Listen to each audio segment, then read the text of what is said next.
Guys, ito para sa ating update naman dito kay Samsung. Ito guys, sa mga nagtatanong nga pala sa atin ng kanilang mga Flip series, yung kanilang Safe Flip, ito, yan. Ito guys, para sa latest update natin. Unahin na po natin yung Flip kasi ito nga po, tinatanong ko niya kung magkano daw po yung Safe Flip 6 ngayon. Guys, ito yung Safe Flip 6 po ni Samsung. Para po sa dalawang variants po nito. Ito po ay naka 12 GB RAM 256, 70,990. At yung 512 GB naman po na variant nito ay 78,990. Ayan guys. Tapos guys, ito maganda dito ha. O kung kayo mag-chat-chat, ay dito na po kayo sa cover screen. Napakalaki ng screen ito. Magka-camera, text, calls, ay dito na po halos lahat. Diba? Kung ayaw natin ng, pero kung gusto naman natin ng mas malaking screen, full viewing experience, syempre, oh. So, maganda lang dito, very handy, diba? Parang wala kayong cellphone na hawak dyan pag nakatalikod. Ayan guys, update natin dito kay Safe Flip 6 para po sa ating latest update sa presyo. Kung camera naman guys, napakaganda rin ang camera nito. Meron siyang 3 times auto zoom, 50 megapixel para sa kanyang camera. O, tapos guys, ito sa mga naghahanap nga pala ng buds, ito daanan na rin natin yung mga buds ni Samsung. Kung naghahanap po tayo ng wireless earbuds, ito guys yung kanilang Galaxy Buds FE. Para po sa latest price update po natin dito, ito ay 5,490. Guys, maganda dito, naka IPX2 na po yan. Ito po ay merong water resistant na rin. Yan. At syempre guys, maganda dito yung kanyang Bluetooth connectivity is naka Bluetooth 5.2 yung version niya. So mas malakas. Yan. Tapos guys, ang maganda dito, meron siyang 3 mic, o di ba? 2 sa outer at isa po para sa sa inner. So ayan ang maganda dito kay Buds FE. Tapos yung kanilang Buds S3 naman guys. Ayan, ito Buds S3 o Buds 3. Ayan, guys, ito 8,990 naman ang price niyan. 8,990. Tapos yung kanilang Buds 3 Pro, ayan. Ito naman po ay 14,990. Buds 3 Pro. So, ayan, mas maikli naman yung design niyan. Tapos guys, ito, punta na tayo doon sa kanilang Watch Ultra. Ito yung accessories naman ni Samsung na pagdating sa mga watch, yung mga, ito yung mga nila eh. Ganda nito. Guys, ito kung naghahanap tayo ng mas malaking watch, ito size nito is 47mm. Ito 40,990. Yan, guys, ito bali meron siyang premium outdoor design. Syempre, AI power yan, o di ba? Napaka high-tech po ng relo na to.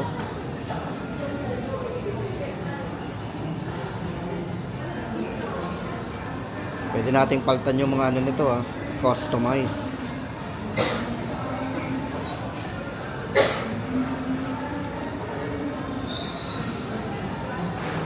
Kulay.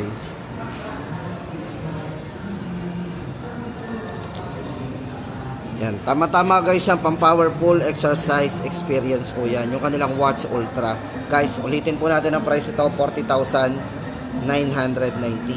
Then guys, ito naman yung kanilang Safe Fold 6. Ayan, para po sa latest update po natin sa presyo po ng tatlong variants po nitong Safe Fold 6. Ito guys, para tayo may dala ditong tablet, tama-tama yan. Ito napaka high-tech po ng nito itong Safe Fold 6. Yan, tama-tama yan sa mga businessman, yung mga presentation guys, tama-tama yan pang natin, ang presentation. At siyempre kung gusto natin manood sa malaking screen, tama-tama sa inyo yan. Ito guys, meron siyang drawing assist. So yan. Yan po yung interpreter, di ba? Kahit anong language po yan. Yan po yung maganda sa kanya. Meron din siyang note assist.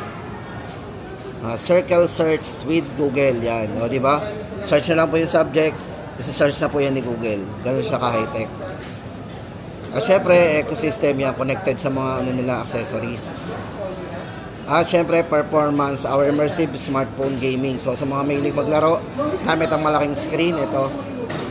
At syempre, yung design guys, syempre, tingnan nyo naman, napakanipis po ng design nito. At magaan. Ito guys, para sa latest update po natin dito kay Safe Fold 6. Yan, ultimate premium fold design. Para po sa tatlong variants po nito, unahin po natin ang 256, 12 GB RAM 256, 105,990, 512, 113,990, at sa 1 terabyte naman po, 130,990. Ayan. Ang mga presyo guys ng Safehold. Tapos guys, punta tayo sa kanilang S24 series naman. Guys, abang-abangan po natin yung mga budget. Tatapusin lang po natin yung kanilang mga top of the line o yung mga flagship phone. Para naman po guys dito sa kanilang S24. Ito yung base model po ng S24. Ito yung handy, maliit. O, di ba? Kung gusto natin ng maliit, cute, elegante. S24 guys, ito check natin ang presyo. Para po sa 512, ito 512 gig na po yan, 61,990. Then yung 256 po na variant ay 53,990. Ito pa yung kulay nilang beige. Tapos ito yung isa pang kulay. Yan, purple. Tapos guys, punta naman tayo sa Plus. Ito naman yung update natin sa presyo ng S24 Plus. Para po sa presyo ng S24 Plus guys, ito double check muna natin. S24 Plus. Guys, ito para sa kanyang 256 gig, 68,990. Ito guys, 68,990 po ang kanyang 256 gig. Then yung kanya naman pong 512 ay 76,990 naman. At yung kanyang yan, hanggang lang pala guys yan, dalawang variant. Isang 512, 76,990 at 256, 68,990. Tapos para naman guys sa Ultra, ito, para sa kanilang S24 Ultra, para sa tatlong variants po nito guys. Unahin po natin ang 256. Para sa 256 po nito guys, yan, tamang-tama guys sa mga mahilig mag-drawing.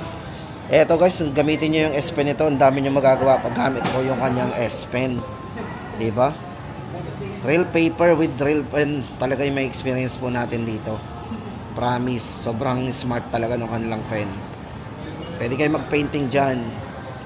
Para kayong nag-painting talaga. Tapos guys, eto.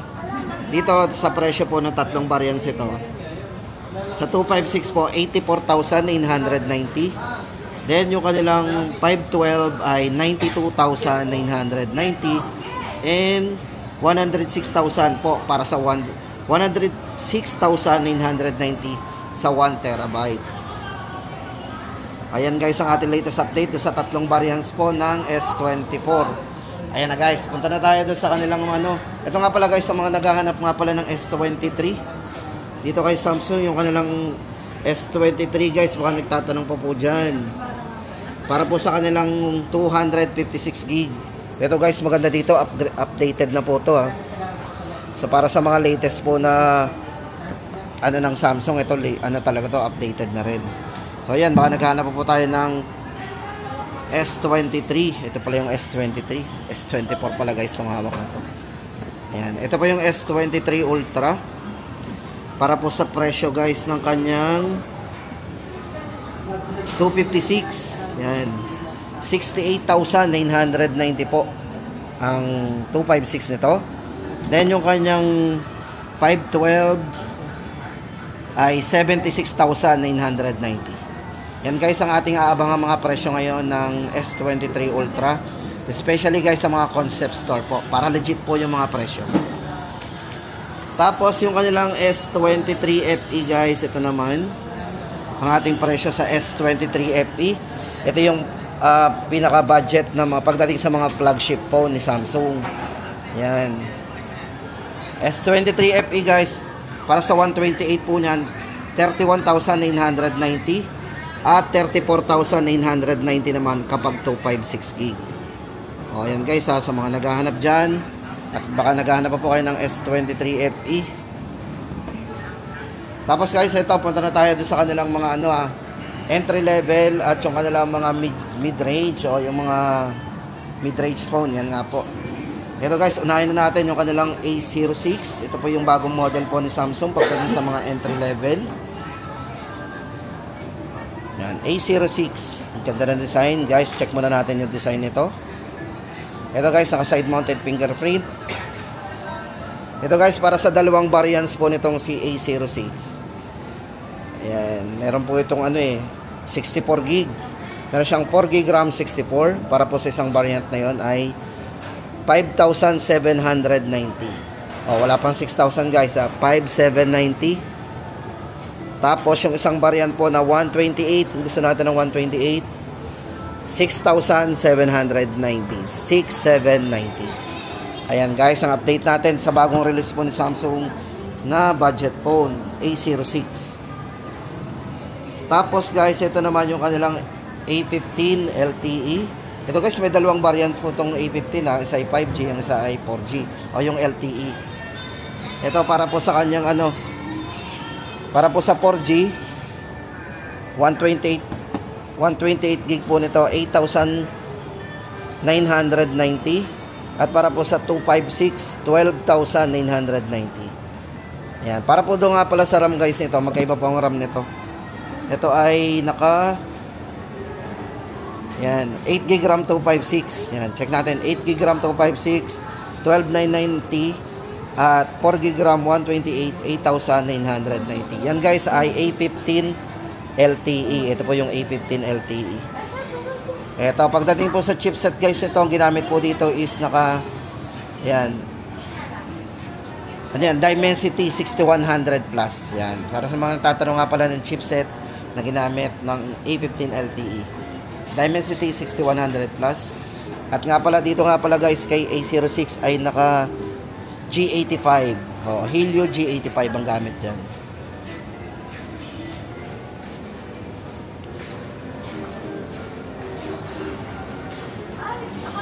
Tapos guys, ito naman ang update natin for Galaxy A15 5G. Ayan. Ito nga po yung 5G version naman ng A15. Ito guys, may dalawang variants din ito. Ito po ay para sa kanyang 4 gig RAM 128 gig 9,990. Diba? Maganda guys sa kanilang mga A15 mayroong siyang ultra wide angle. Sa mga naghahanap po ng ultra wide angle, dito kay Samsung yung kanilang mga A15 series, mapa 4G o mapa 5G, meron siyang ultra wide angle. 123 degree po yun pag 0.5. Mas malawak po ang kuha niyan.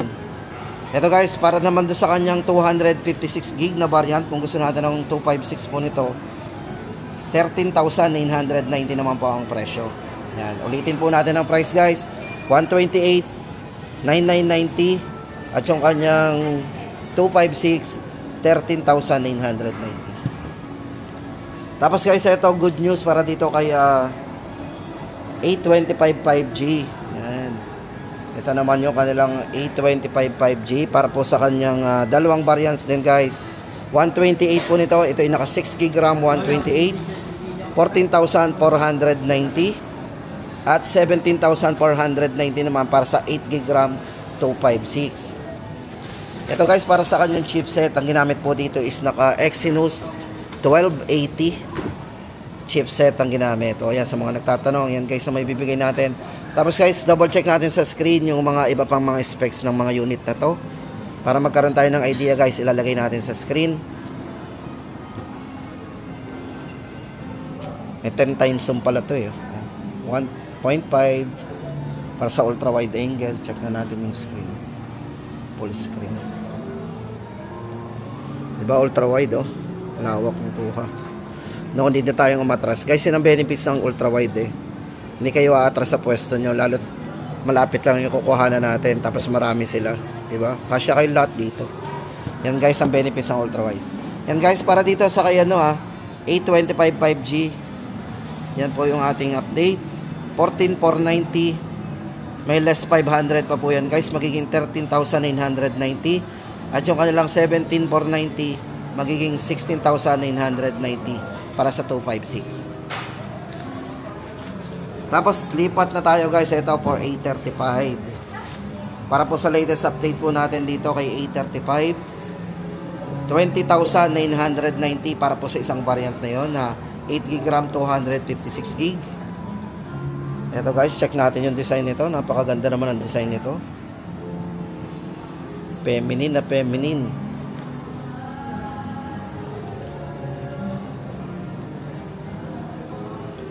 Guys, yung design nito, kamukha siya ng mga ng mga flagship ni Samsung.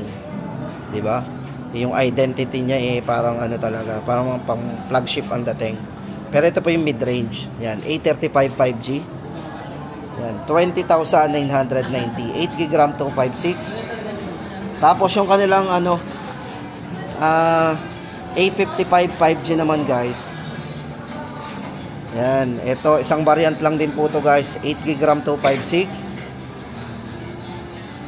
Ito po yung A55. Pagdating po sa mga A series guys, ito yung pinakamataas na na model po ni Samsung, A55 5G. Guys, ito pagdating sa kanya palang chipset ang ginamit dito guys is naka Exynos 1480 at para po doon sa kanyang A35 ang ginamit po ay 1380 Exynos din. Presyo guys nito 24,990. Yan po ang ating latest update guys dito kay A55 at doon sa kay Samsung ngayong guys, sa mga nagtatanong nga pala ng A05 kung available pa po yung A05, wala na po silang display dito ng A05. Pero para po sa ating latest update po ng A05 guys ay ang presyo po nun ay 5,190 para po doon sa kanyang 64GB at yung 128 naman po ay 6,190. At para po doon sa kanyang A05s na 128 po ay 7,490 naman. Yan guys, wala lang talagang display. So ibig sabihin, ito na po yung mga kanilang ngayon. Yan. At dito guys, nagtatapos ang ating update ngayong September 23, 2024. Ay, September 24. September 24 na ngayon At yan guys, ang update natin ngayong September 24 dito kay Samsung. Sa mga nag-request nga pala guys, yan na po. Sana mapanood nyo yung ating update.